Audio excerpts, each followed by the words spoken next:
అందరికీ నమస్కారం. నా పేరు Archana. Welcome to your stories. ఈరోజు కథ ప్రేమ మధురిమ. సరే సరే, లేట్ అవుతుంది.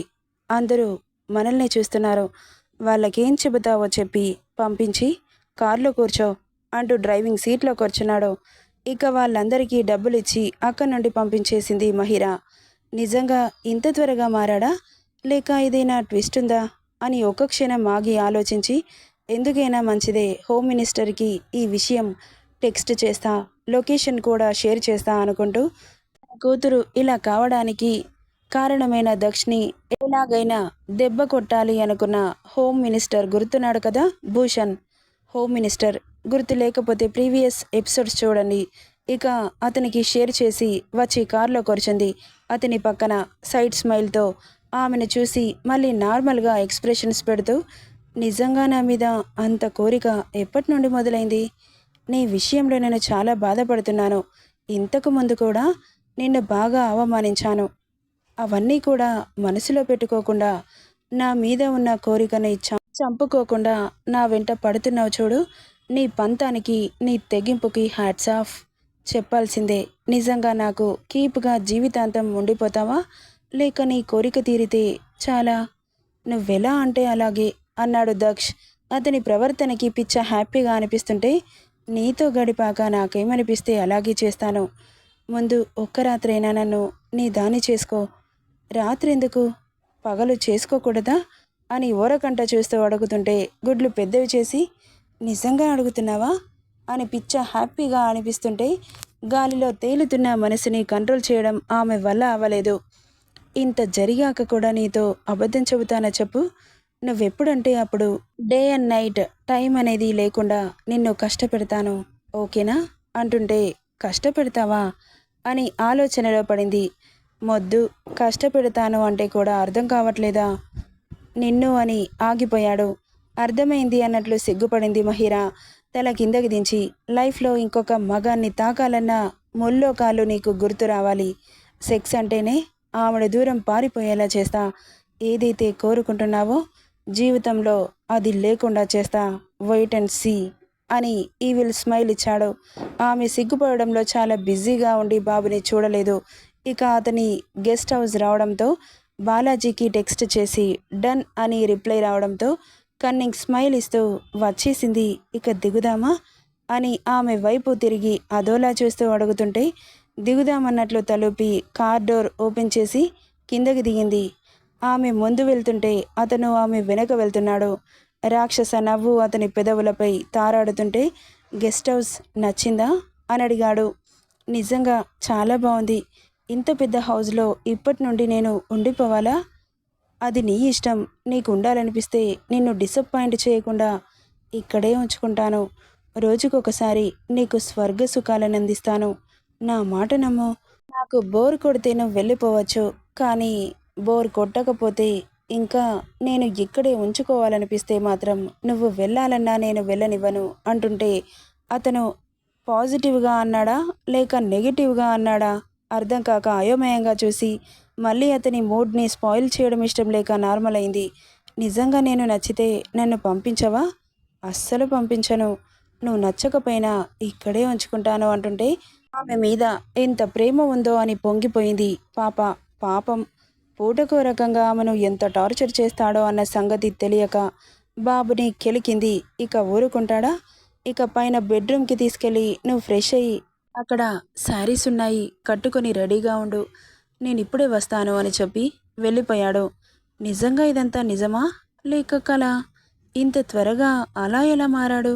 నా మీద ఇష్టం కలిగిందా? అవునులే, అంతలా వెంట పడుతుంటే ఏ మగాడైనా కరగకుండా ఎలా ఉంటాడు? వాడు మగాడిగా. అందాలని ఆరబోస్తే ఎవడైనా లొంగిపోవాల్సిందే. దానికి అతీతమేం కాదుగా ఈ హీరో. ఎన్నో అందాలని చూసినవాడు. అయినా నా ఫిగర్కి ఏం తక్కువ? నేను హీరోయిన్కి తక్కువే కాదు. అందుకేగా న్యూస్ రీడర్గా నన్ను తీసుకున్నారు.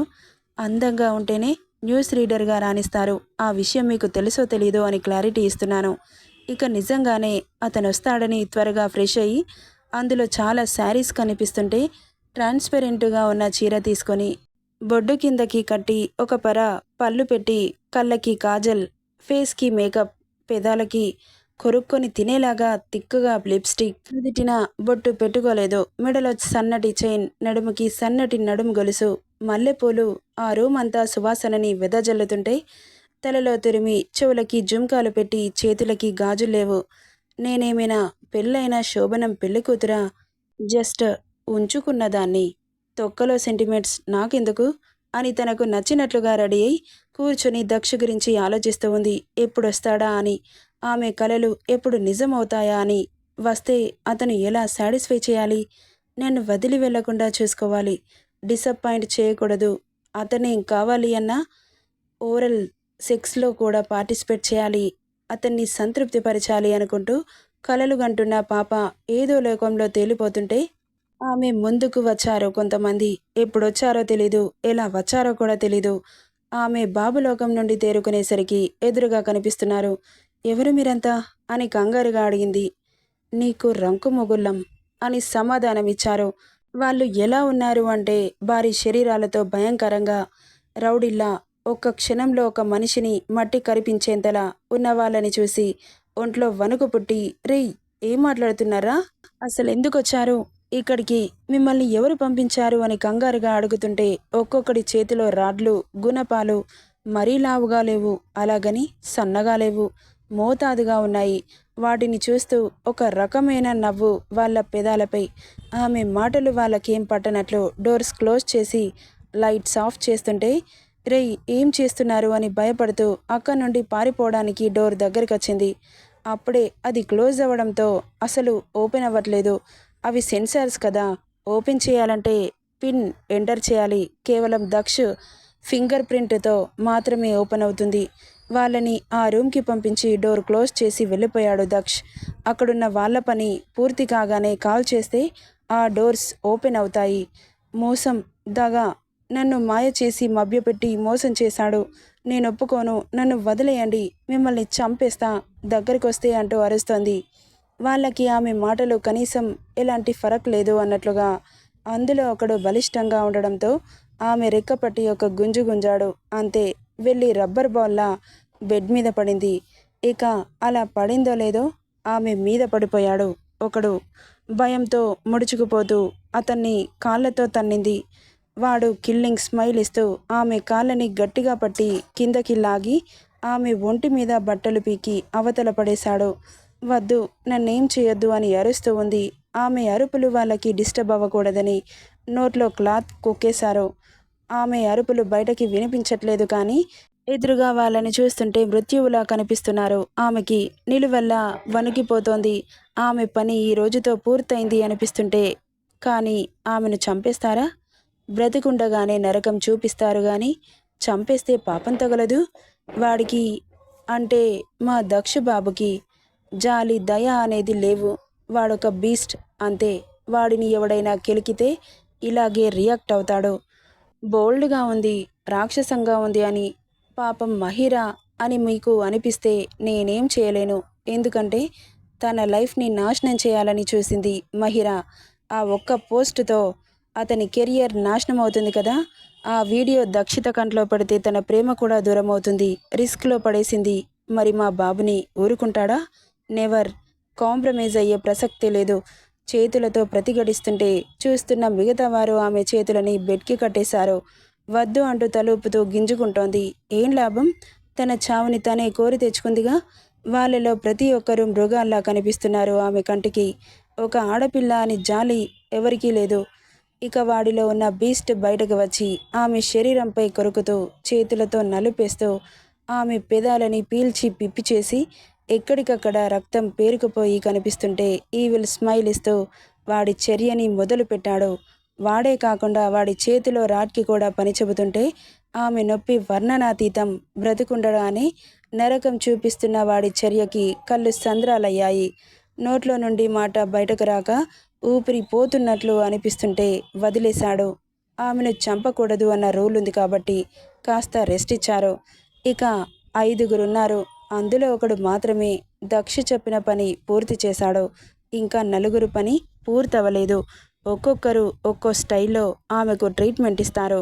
ఆమె చనిపోకుండా రూల్ పెట్టేశాడు. మరి చనిపోకూడదని ట్రీట్మెంట్ మాత్రమే ఇవ్వాలి, చనిపోతే వాళ్ళకి ఉంటుంది పనిష్మెంట్. ఇక్కడ దక్ష్ త్వరగా ఇంటికి చేరుకున్నాడు. ఎందుకంటే సోషల్ మీడియాలో వస్తున్న వీడియో దక్షిత కంటపడితే బాగోదని ఆల్రెడీ మీడియాలో న్యూస్ స్ప్రెడ్ అవ్వట్లేదు, ఆపేశారు. కానీ చూసిందా అన్న అనుమానం మాత్రం ఉండడంతో ఇంటికి చేరుకున్న దక్ష్ సరాసరి తన రూమ్కి వెళ్ళగానే దక్షిత కనిపించలేదు. విచిత్రంగా ఎక్కడికి వెళ్ళిందని కళ్ళు చిన్నవి చేసి అంతా వెతికి మామ్ అంటూ అరిచాడు.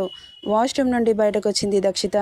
అతని అరుపుకి వాష్రూమ్లో ఉన్నావా, చూసుకోలేదు అంటూ దగ్గరికి వస్తుంటే ఆగు అంటూ చెయ్యి చూపించింది.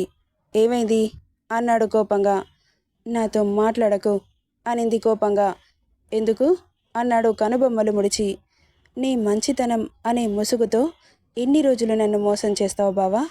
నిన్ను బావా అనడానికి కూడా నాకు నోరు రావట్లేదు. పెళ్ళికి ముందు నీకు అమ్మాయిల అలవాటుందని నాకు తెలుసు. ఆ అనుమానంతోనే నిన్ను అడిగాను, ఉన్నారని చెప్పావు. సరే, పెళ్ళికి ముందు ఎవరికైనా ఉంటుంది, అందులో మీరు హీరో, అదంతా కామన్. పెళ్ళైన తర్వాత నేను తప్ప ఎవరిని టచ్ చేయను అని చెప్పాను. నిజమే అనుకొని మనసుకి సర్ది చెప్పుకున్నాను. కానీ నాకు తెలియకుండా నా వెనక నన్ను కాకుండా వేరే ఆడదాన్ని అని ఏడుస్తూ అక్కడే కుప్పకూలిపోయింది. ఇక్కడ ఒక చిన్న క్లారిఫికేషన్. వీడియో చూశాక కూడా కోపం రాకుండా ఉండడానికి తనేమైనా చిన్నపిల్ల కాదు కదా. తన భర్తని వేరే ఆడది పంచుకుంటుంటే భార్యకైనా చచ్చిపోవాలనిపిస్తుంది. అలాంటి సిచ్యువేషన్ ఎవరికి రాకూడదు అనిపిస్తుంది. దానికి ఆమె అతీతమేం కాదు. ఆ వీడియోలో ఏముందంటే, ఒకరోజు మహిరా తన దగ్గరికి రప్పించుకుంది దక్షిణి. కెమెరా సెట్ చేసి తనకి అనుకూలంగా కెమెరా పెట్టి అతనితో మాట్లాడుతూ ఉన్న వీడియోని ముద్దు పెట్టుకున్నట్లు, హత్తుకున్నట్లు, ఆమె బట్టలని ఒక్కోటి విప్పుతున్నట్లు మార్ఫింగ్ చేయించింది. నెక్స్ట్ ఏం జరిగిందో వాళ్ళ ఊహలకి వదిలేసినట్లు వీడియో ఆఫ్ అయింది. ఎవరైనా నిజమే అనుకుంటారుగా. ఎంత నమ్మకం ఉన్న ఆ వీడియోని చూసిన తర్వాత ఆమె బుర్ర బ్లాస్ట్ అయింది, మనసు ముక్కలైంది. రేయ్, స్టోరీని ల్యాక్ చేయడం ఇష్టం లేదు, అన్ని వేరియేషన్స్ ఇవ్వాలి అనుకుంటున్నాను అంతే. ఈ కోపాలు తాపాలు ఎక్కువ రోజులు ఉండవులేండి, ఇంకా బ్లాస్టులు చాలా ఉన్నాయి.